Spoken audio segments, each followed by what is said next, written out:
Oi pessoal, tudo bem com vocês? Professor Júnior aqui mais uma vez. Hoje a gente vai estar falando sobre um conteúdo que você tem no segundo ano e também revisa no terceiro ano, ok? Vamos lá então. Sobre o reino Monera. Esse reino Monera nada mais é do que o reino das bactérias, tá? O reino das bactérias. Ele é um dos reinos, acho que, mais diferente que existe. Resolvi começar por ele, porque ele é extremamente simples, né? E é o único reino que tem as células procariontes dos seus indivíduos. Os indivíduos são unicelulares, é, e eles são procariontes. Então eles não têm a carioteca que vai separar a membrana nuclear de todo o citoplasma ali, tá? Então ele não tem essa membrana, então o núcleo ele fica ali difuso. E o estudo das bactérias são importantes porque hoje em dia, com tantas pandemias que a gente tem, uma das coisas que disseram neste momento, não sei quando é que você vai estar assistindo esse vídeo, mas nesse momento de 2020 a gente está tendo a pandemia do coronavírus. E muitas vezes eu escutei pessoas dizendo assim: ainda bem que é vírus, porque se fosse bactéria seria pior. Por quê? Porque a velocidade de reprodução da bactéria é muito alta.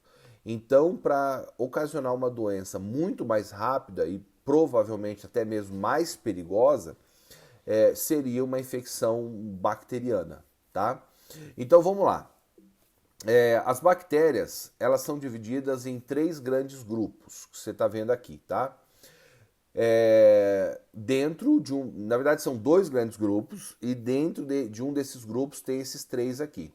Porque nós temos as eubactérias, são as bactérias verdadeiras, e as arcaias, né, ou archaias bactérias. O que diferencia as eubactérias das archaias? As archaias, elas são bactérias que elas vão viver em ambientes extremos de dificuldade, onde a grande maioria dos seres vivos não conseguiria viver. Então, por exemplo, a gente tem aqui, ó, a primeira delas, tá aqui acompanha aqui no meio, ó, tá vendo? Aqui elas são as arcaias, tá bom? Embaixo. Vamos começar pela amarelinha, que são as termófilas extremas. O que são as termófilas? Acho que o próprio nome já acaba dizendo. São bactérias que vivem em altíssimas temperaturas, tá? Então algumas fontes termais próximos à lava vulcânica, então elas conseguem viver nesses ambientes aí malucos, né?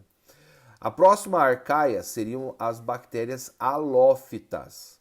As bactérias halófitas são aquelas que conseguem viver em alta salinidade, né? Então, se você for lá no Mar Morto, é capaz de você encontrar alguma bactériazinha lá, porque a salinidade é muito alta. Então, essa acidez é muito alta e mesmo assim ela consegue sobreviver. E a última aqui, dentro do grupo das arcaias, nós temos as metanogênicas. As metanogênicas está dizendo aqui, ó, aeróbicas obrigatórias com elevada produção de metano. Então, essas bactérias aqui, elas conseguem viver em pântanos, onde você tem uma grande quantidade de matéria orgânica dissolvida, então você acaba não tendo oxigênio, né? Acaba não tendo oxigênio. Além de pântanos, águas contaminadas, né? Águas que têm excesso de eutrofização da água, então você tem grande quantidade de matéria orgânica, aí você tem bactérias que se alimentam dessa matéria orgânica, fezes, xixi e tal. E aí essas bactérias acabam consumindo o oxigênio e quem entra em ação para poder viver nesses ambientes são as metanogênicas. Então elas são anaeróbicas obrigatórias. O que significa isso? Elas não suportam o oxigênio. Não suportam o oxigênio. Igual, por exemplo, a bactéria tetânica, a bactéria do tétano. Por que a gente joga água oxigenada no ferimento?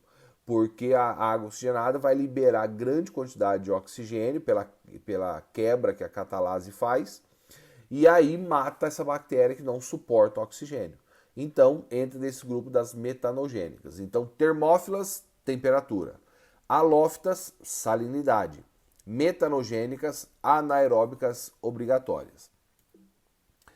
Agora, a anatomia de uma bactéria aqui, de umas eubactérias. Claro que nem toda bactéria tem esse formatozinho aqui, né? Que esse aqui é um formato de bacilo, que é o formato do corpinho dela, né? Mas vamos de uma forma geral é isso aqui.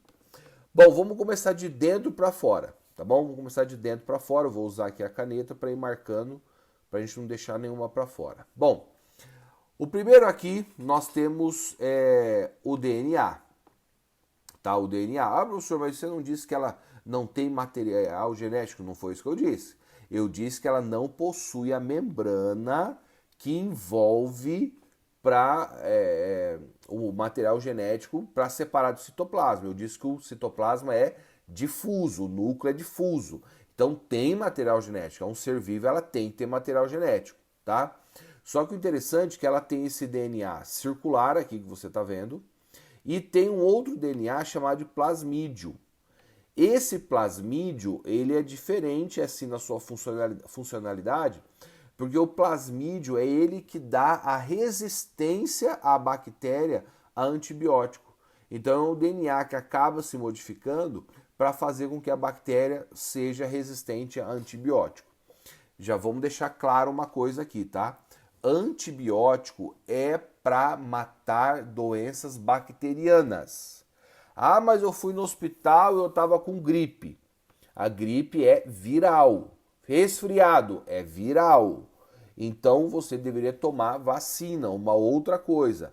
Antibiótico é apenas para doenças bacterianas, tá bom? A não ser que você tome ela em conjunto com algum outro medicamento, porque ela vai ter componente para aliviar febre, dor, alguma coisa desse tipo, tá? Então, toma cuidado com o médico e ficar receitando o antibiótico o tempo todo.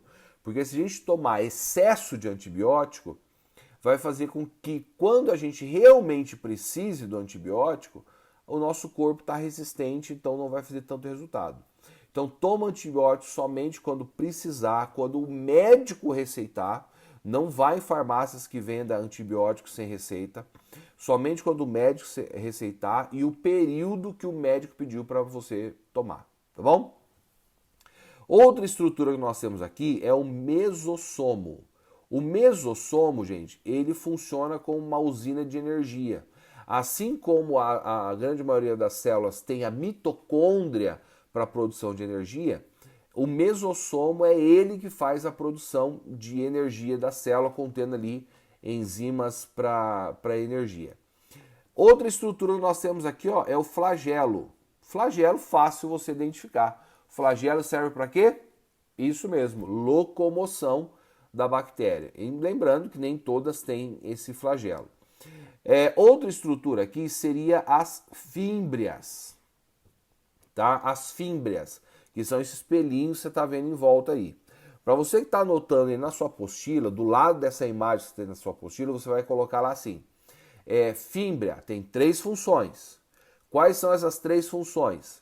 Primeira, serve para adesão, serve para se grudar nas coisas. Segundo, serve para nutrição. Então é através das fímbrias que acaba recebendo ali as enzimas para fazer o mesossomo produzir energia.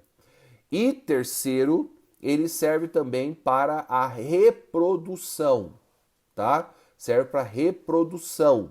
Então ele se liga a outra bactéria para trocar o seu material genético ali. Então serve para reprodução.